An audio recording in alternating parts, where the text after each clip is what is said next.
Et salut tout le monde, c'est Mario. Aujourd'hui on se retrouve pour une nouvelle vidéo. Aujourd'hui je vais vous parler du stream de Cosmo Fantasy qui a été riche en informations, vraiment. On a eu énormément de choses. Le stream il a duré 1h20, c'est littéralement un film de truc. Vous prenez à côté les streams de DB Legend qui font à peine 10-15 minutes, voilà, on est vraiment à côté de l'attaque. Alors qu'est-ce qu'on a eu pendant ce stream?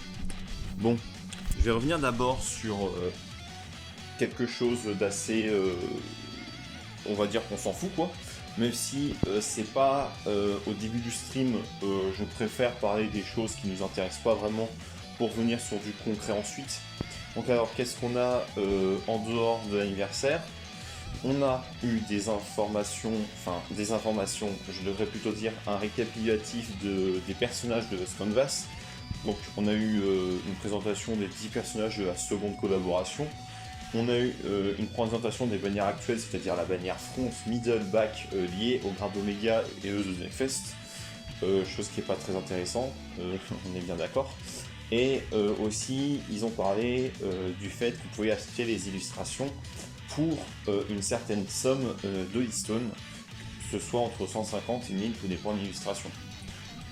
Ensuite, on a eu du gameplay du coup sur la Beast Quest de Sisyphe, où ils se sont complètement loupés d'ailleurs, j'ai trouvé ça assez drôle. Ensuite, on a eu également du gameplay 70, donc sur KZOCE. Moi je me suis dit en voyant ça, bah tiens, KZOCE c'est plus galère, ils vont nous montrer une astuce et tout. Tu m'étonnes, 2 ou 3 millions de scores, je sais plus, enfin c'était incroyable. Et c'était une compo qui se jouait déjà dans ma guilde, donc on va dire que c'est pas un secret. Et alors, ensuite, on a eu des petites informations par rapport au Miklos, enfin plutôt des présentations. De toute façon, le but c'est de faire de la pub. Donc ils ont parlé des revivals de Shaw, de Tétis et des Miklos EX de Sorrento et Siegfried. D'ailleurs, ça je comprends pas parce que Sorrento EX il a au moins 3 ans et Siegfried EX, je crois qu'il est sorti l'année dernière, si je me souviens bien. Je ne suis plus trop là-dessus Miklos parce que le portefeuille. Mais bon. En tout cas, aucun rapport avec Hades EX lors du dernier stream, où là il y avait un rapport avec Cosmo Fantasy. D'ailleurs, en parlant de Miklos, il y a également un concours Twitter pour gagner la Miklos de Poséidon ACE, mais ça je pense que c'est réservé aux Japonais, hein. Si tu gagnes, ils vont pas t'envoyer en France. Et ensuite, c'est un peu tout pour les informations annexes. Alors, qu'est-ce qu'on a eu de concret là-dedans? Il n'y a pas beaucoup de choses. Et vraiment on a eu des sacrées surprises. Parce que voilà, tu parles d'anniversaire, on s'en doutait tous qu'ils savaient parler de Dream Gacha, de peut-être 55 000 Hearthstone offertes, etc. Mais on a eu carrément une nouvelle catégorie de personnages. Et ça va complètement propulser le jeu, on va dire 2-3 années en plus dans le game, vu que tout simplement ils ont des possibilités quasi infinies pour le moment, vu que la fonctionnalité vient de sortir, mais bon, j'en parlerai un moment venu. On va parler déjà d'un élément assez sympathique, d'ailleurs qu'ils font assez souvent maintenant, hein, c'est-à-dire tous les 4-5 mois je dirais, bon surtout pour les mois d'avril et de novembre qui sont liés aux anniversaires, c'est-à-dire changer la bannière au Hearthstone Gacha que nous avons tout le temps. Donc on peut avoir des personnages qui sont très bien dans la méta actuelle, hein, donc du Saga Sword, du Deathmatch Twin Road. On a également d'intéressant la présence des 2 juges OCE qu'on a pour le moment. On attend EAC hein, d'ailleurs. Et voilà, donc déjà que la bannière elle était devenue assez sympathique, en novembre, on a eu de nouvelles choses dedans qui sont plutôt pas mal. Je dirais pas non à un Saga Sword en single, hein, mais bon, ça faut pas trop rêver. Ensuite, on a eu une annonce de bonus de connexion. Donc alors le bonus de connexion il a l'air plutôt sympathique, vu qu'on nous parle, on voit sur l'image qu'on a des pommes, des coffres et des XP tickets. Alors ça c'est peut-être la première fois qu'ils foutent ça en bonus de coup, reprenez-moi si je me trompe, mais en tout cas ça peut être sympathique, surtout si c'est des tickets XPEX, ça peut être vraiment pas mal. Et on a aussi des Hearthstone, des Golden Apple, enfin tout ce qu'on a de classique on va dire. Ensuite, on a les Dream Tickets ou les Ultimate Tickets, enfin c'est la même chose. Et alors là, il y a des choses assez bizarres. Déjà, RIP pour les gens qu'on pousse sur Doko parce qu'il est déjà présent, il revient déjà. Et tout simplement, on voit Iki, Yoka, Shiryu, ACE, son ticket. Donc d'après ce que je vois, c'est une sélection de 15 personnages, donc ils sont tous en 5 étoiles, comme pour l'anniversaire de novembre. Je pense que maintenant, d'ailleurs, tous les Dream Gacha seront 5 étoiles. Enfin, durant les grosses célébrations, je pense en août, on n'aura pas de 5 étoiles. Mais bon, je suis peut-être défaitiste, on va peut-être avoir du 5 étoiles garanti également en août. Mais vraiment, c'est très étonnant.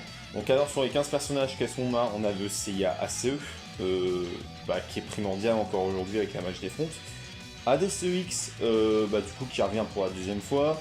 Du Hyperion, Servo OCE. Les gods de armes, je pense qu'ils seront tous présents. Je vois pas pourquoi on n'en aurait que 4.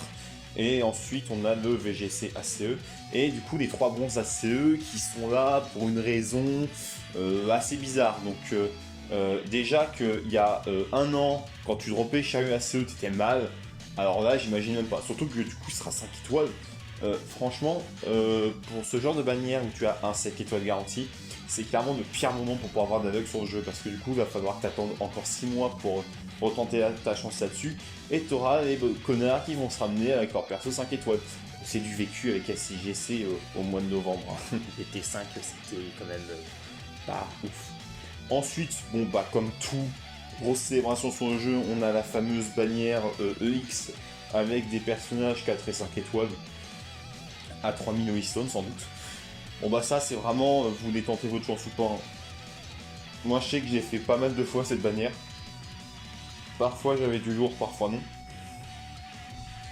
La dernière fois qu'elle a été sortie, j'avais le Iki ACE, sauf que c'était du hors garantie, donc je n'avais pas 4 ou 5 étoiles, même si c'est très bien quand même. Hein. Ensuite, on a ce qui semble être des missions. Donc alors on a des sous d'XP, des coffres, des HS, des limites pyroxène, des Godstone et des Athena Rings.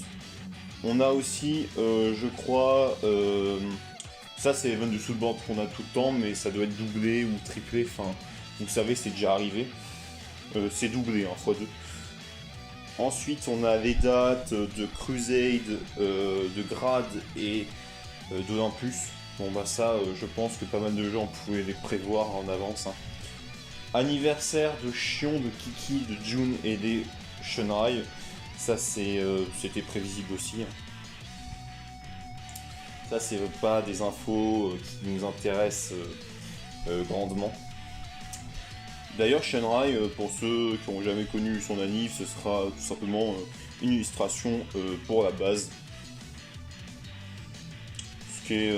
On prend, hein, mais vraiment c'est pas le truc qui va nous c'est pas le truc qui va nous faire hyper, mais en tout cas ce qui est toujours bien, c'est que depuis quelques mois on a toujours les mêmes anniversaires avec les Holy Stone Box et pas un nombre de HS prédéfini qui pouvait aller entre 300 et 500. D'ailleurs je rappelle que l'anniversaire de Shion c'est 10 Cosmos, hein, donc pour ceux qui l'ont avec pas mal de Cosmos, ce sera peut-être enfin l'occasion de le débloquer, sachant que le personnage est très important dans la méta actuelle de Shion LC. Je pense même que c'est le personnage le plus primordial de la collab, hein, clairement. Faut voir les retours de Sisyphe. Et bon. Là alors, on a tout simplement les grosses infos. Hein. Le gros truc de l'anniversaire, les personnages Cosmoverse. Donc alors, tout simplement, hein, vous jouez à peut-être d'autres gacha où c'est présent, c'est des persos transfo. Donc là, pour l'occasion, les deux premiers, on va avoir le Seiya Pandora Box qui va pouvoir tout simplement enfiler l'armure de Pégase, il y en avait une, et on va aussi avoir un grand pop qui va passer en Saga des Gémeaux Maléfique, qui sera d'ailleurs un Zodiac Fest, tandis que Seiya sera free to play. D'ailleurs, en parlant de ça, on a aussi le nouvel écran titre où on peut apercevoir un Poséidon. Donc, alors là, on a deux hypothèses. Soit c'est un Poséidon EX, soit c'est tout simplement un Julian Solo Cosmo Burst. Ça c'est à voir. D'ailleurs, je disais que le saga Cosmo Burst serait un personnage Zodiac Fest. Et là, d'après ce qu'on voit sur l'image, on peut drop le saga en 3 ou 4 étoiles. Donc je ne sais pas si c'est spécialement pour l'anniversaire, spécialement pour des Cosmo Burst, ou si on va avoir ça pour tous les deux Zodiac Fest, comme ils l'ont fait avec le demi-anniversaire, c'est-à-dire modifier les step-up. Donc ensuite on a du coup des missions spéciales qu'on a avec quasi tous les personnages free-to-play maintenant, c'est-à-dire pour le Seiya Cosmo Burst. Donc vous aurez de quoi monter, etc. D'ailleurs il y a même des Zoistones dessus, c'est étonnant, on n'en a jamais eu. Et aussi, élément intéressant, on a des pyroxènes spéciales pour des personnages Cosmo Burst. Donc à savoir à quel... combien de fois on va avoir les personnages Cosmo Burst, ça c'est la question. Mais je pense que ce seront des persos assez récurrents, c'est pas comme les persos collab qui sont pour eux présents qu'une fois dans l'année. Ensuite, ça c'est complètement logique, on a des informations sur les deux parties du Cosmic Event de Saga, du coup Cosmo Burst. D'ailleurs, ce sera sans doute dans ces Cosmic Events là qu'on pourra choper de Seiya Cosmo Burst. Et là, il y a quelque chose qui va secouer le PVP. Tout simplement, l'introduction des items Araya 4. Sachant que actuellement on peut même pas passer nos personnages Araya 3. Du coup ça dépend. Qu'est-ce qu'ils vont faire à la Nive? Est-ce qu'on va passer directement 140 pour que tout le monde du coup puisse passer ses persos Araya 3? Ou est-ce qu'on va passer au niveau 135 ou 136? Ce qui ferait que seuls les persos BT 5 ou 4 pourront passer tout simplement Araya 4, enfin du coup avoir les objets Araya 4. J'espère qu'ils vont pas faire trop de différence de niveau pour les cash players, parce que sinon les free-to-play ça va être vraiment galère, à part bien sûr si vous droppez un gros perso sur le ticket 5 étoiles, mais bon ça encore faut avoir de la luck, et vu les 3 persos complètement trash que je vous ai cités, mais en soi je vous dis ça, mais ça se trouve ils vont avoir un up, hein. Et ça ce serait plutôt intelligent de faire ça. Mais en tout cas c'est tout ce qui concerne les Cosmo Burst pour le moment. Ensuite on a enfin l'introduction de la story liée à la saga Asgard, saga que tout le monde apprécie, à part au Japon bizarrement. En tout cas c'est la saga préférée des Français, si vous ne savez pas, hein. Il y a déjà eu des sondages lors de certaines conventions qui montrent clairement que l'arc Asgard est préféré des Français, contrairement aux Japonais qui n'aiment pas trop Asgard, vu que comme vous le savez c'est un filler. Et on a aussi des refontes de menus, comme la refonte du menu story qui est d'ailleurs très sympathique. On a aussi une refonte du menu d'accueil qui est aussi très sympa, hein, je trouve. Ensuite, du coup, oui, on a une image de Seiya avec les items Araya 4 déjà. On a aussi plus de filtres sur les personnages.